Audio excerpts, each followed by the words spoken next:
Hello, my name is Lucy, and welcome to the Great Battles of History podcast. Merry Christmas, Happy New Year, Happy Hanukkah and Kwanzaa, and anything else you might celebrate. Don't forget to visit my website, greatbattlespodcast.weebly.com, where you can email me or leave a suggestion. Today, I'll talk about a battle suggested by Lance, and here's a hint about our subject. Istanbul was Constantinople, now it's Istanbul, not Constantinople, been a long time gone. Constantinople, now it's Turkish delight on a moonlit night. Every gal in Constantinople lives in Istanbul, not Constantinople, so if you've a date in Constantinople, she'll be waiting in Istanbul. Yep, today we'll be looking at the Fall of Constantinople, and we'll finally find out why Constantinople got the works. But first, we have to take a good look at why Constantinople was besieged in the first place. In the 14th century, the Byzantine Empire was in decline. The Turks had been attacking on and off for a few hundred years, and not much was left of the empire. This isn't to say it was abandoned or anything, it just had very little land, a fraction of its former self. A tiny fraction too, because that former self was the Roman Empire at its peak. During Rome's decline, it split into two halves.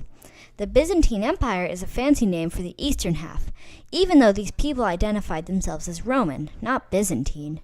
So really, we shouldn't think of the Byzantine Empire as this new, separate thing.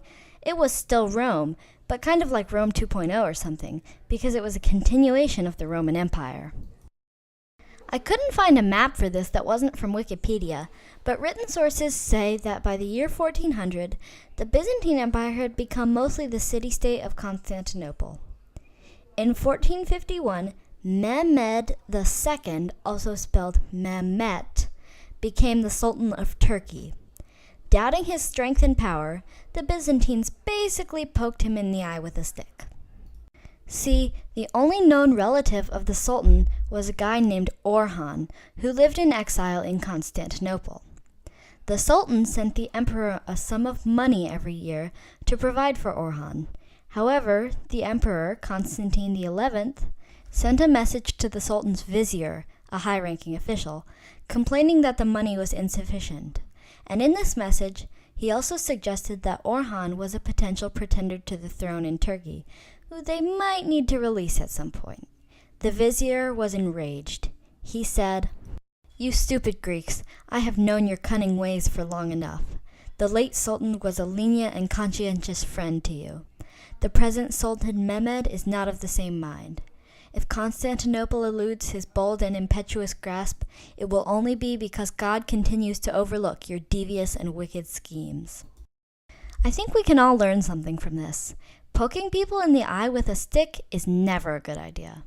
Or maybe, if you provoke someone else, the consequences are your own fault. So in the winter of that same year, 1451, Mehmed crossed the Bosphorus, a body of water which separated the Byzantine Empire from Turkey. In 1452, he began constructing a fortress there. Great move, Constantine. Now Constantine XI begged other nations for help. This was a long and complicated process, and he didn't get much assistance. Some nations even gave help to the Turks instead, hoping to be spared from the ruthless pillaging the Turks were known to conduct. The last hope of the citizens of Constantinople was the great walls surrounding the city's land border. These walls had never failed to protect the city since it was first constructed, and with good reason. Say you were a soldier trying to breach the walls. First, you'd have to find a way to get across a huge moat, 60 feet across and between 15 and 30 feet deep. On the other side, archers would probably be waiting behind a short wall, shooting at you. If you managed to get past them, you'd then have to contend with the first main wall, called the outer wall, which was around 30 feet tall.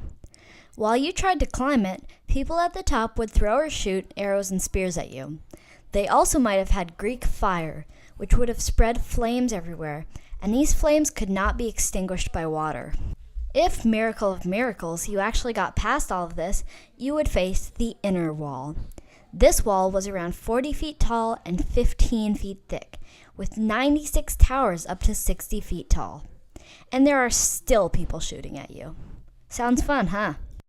Emperor Constantine urged the citizens to help strengthen the walls. He also ordered a gigantic chain to be stretched across the entrance to the harbor that surrounded the peninsula. However, Mehmet had transported some troops to attack the walls of Constantinople. Wait, attack the walls? I thought we just went over why that was a horribly terrible idea. Who in their right mind would attack at the walls? Well, the Turks would. They were very much in their right minds and were quite ready to attack the walls, because they had a new technology: cannons. In addition to several regular cannons, which were still a very recent innovation, Mehmed also had a monstrous cannon made by an engineer named Orban, or Urban. Both are used.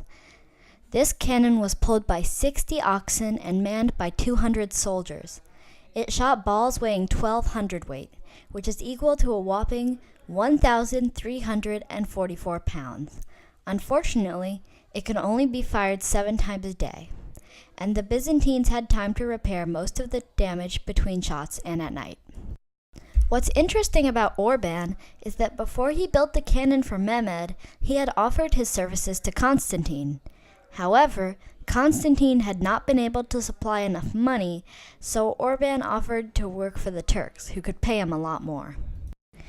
The bombardment of Constantinople began on April 6, 1453. By the next week, the guns were, quote, deployed to the Sultan's full satisfaction, unquote.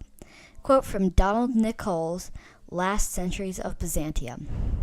The Turks had power, weapons, and wealth, but Constantinople wasn't going down without a fight. The first Turkish attempt to reach the harbor failed, and on the 18th of April, an assault on the most damaged part of the walls was repelled after much fighting. Mehmed, desperate to get his fleet to the harbor, ordered some of his ships to be transported over land, which was a spectacular success. The few defenders of Constantinople were now stretched thin, even thinner than they had been. Instead of just patrolling the land walls, they needed to watch the sea too. At this point, supplies were becoming a problem. Constantinople was isolated and food prices were skyrocketing.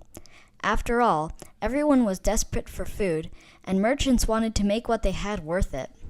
The walls were slowly broken, a little more each day, but the Byzantines continued to repel the Turkish infantry attacks. Some of Mehmed's men were ordered to tunnel under the walls, but they were stopped by countermining operations led by engineer John Grant. Life only got worse in the city. People interpreted every coincidence as an omen that their city would fall soon. Life for almost anyone in the area, Byzantine and Turk alike, must have been pretty scary. Deserters fled every day from Constantinople. What came next was very similar to what we've already discussed. The two sides butted heads, and ever so slowly, the Turks made headway. On May 28-29, 1453, Constantinople fell. Constantine had refused to surrender, so the city was plundered. Unlike Hampton Roads, the battle from episode 1, it is clear that this battle had a huge impact. Some historians point to this as the fall of the Roman Empire. That's pretty important, so that's our first point. The second impact was actually pretty similar to that of Hampton Roads. The rest of the world now knew they needed artillery. If the massive walls of Constantinople couldn't hold up against cannons, neither could those of other cities. This was similar to the way Hampton Roads demonstrated the importance and power of ironclads to other countries. Lastly, why did Constantinople get the works? I've been waiting to say that all episode. It is generally agreed that the name Istanbul comes from a Greek phrase, Eistan Polin, meaning in, or to, the city. People just called it that, but my theory is that Constantinople being a major symbol of Christianity had something to do with it. After all, it was made the capital of the Roman Empire by Constantine, who wanted to move the capital from pagan Rome to a more Christian city. The Turks were Muslim. Personally, I don't think they would want to continue to use the name Constantinople. So that's it, the fall of Constantinople. Thank you for listening.